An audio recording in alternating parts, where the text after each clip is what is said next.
Bapak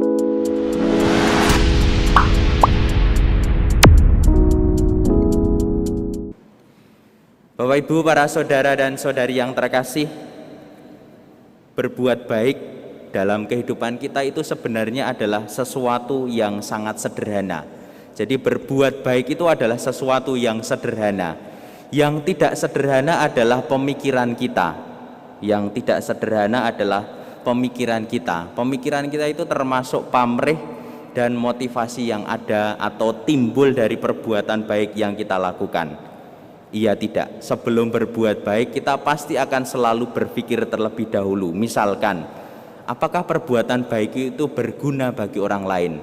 Apakah perbuatan baikku itu nanti akan diterima oleh orang yang menerima itu?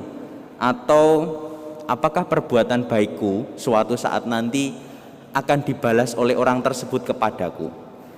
Bapak Ibu, perbuatan baik itu sederhana. Yang tidak sederhana adalah pemikiran kita ketika mau berbuat baik. Maka dalam bacaan Injil hari ini, Yesus mengajak kita untuk menjadi orang-orang yang sederhana dalam berbuat baik. Maka Yesus menyampaikan sebuah perumpamaan yang sangat jelas sebenarnya. Ketika dia dicobai oleh ahli kitab yang mereka ini adalah orang yang sangat tahu tentang kebaikan-kebaikan dalam kitab suci, tetapi mereka ini tidak pernah melakukannya. Maka Yesus memberi 3 alasan atau 3 jawaban berkaitan dengan kebaikan itu. Yesus mau menunjukkan bahwa pertama, hidup kekal itu tidak pernah jauh dari bagaimana kita mengusahakan kebaikan bagi semua orang.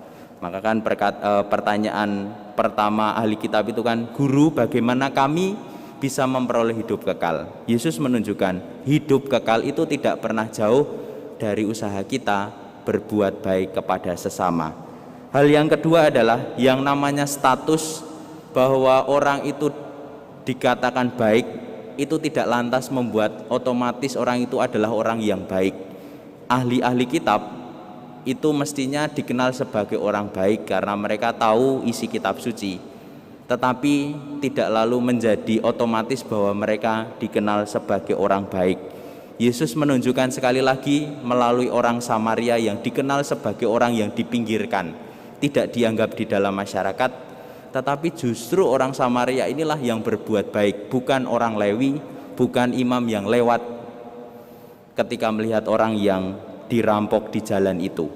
Dan hal yang ketiga adalah bahwa belas kasih itu menjadi ciri khas dari orang yang mencintai. Bapak Ibu, para saudara dan saudari yang terkasih, kalau kita berbuat baik, kadang-kadang kita selalu berpikir, aku sudah berkorban untuk orang yang aku cintai. Bapak Ibu hati-hati, karena ketika kita sudah berpikir soal saya sudah berkorban, maka cinta dan kasih, belas kasih yang kita berikan kepada orang tersebut otomatis akan kehilangan maknanya.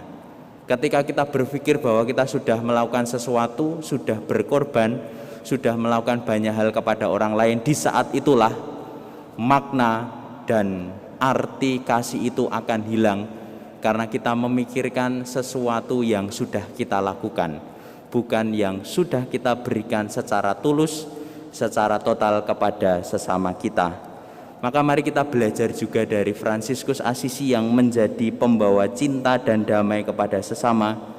Mari kita menghilangkan rasa bahwa kita telah berkorban, menghilangkan motivasi yang tidak baik, menghilangkan pamrih dari perbuatan baik kita, sehingga perbuatan baik itu tetap menjadi sesuatu yang sederhana, bukan pelit dan rumit seperti pemikiran-pemikiran kita sebagai manusia. Semoga Tuhan memberkati usaha dan perjuangan kita. Mari kita hening sejenak.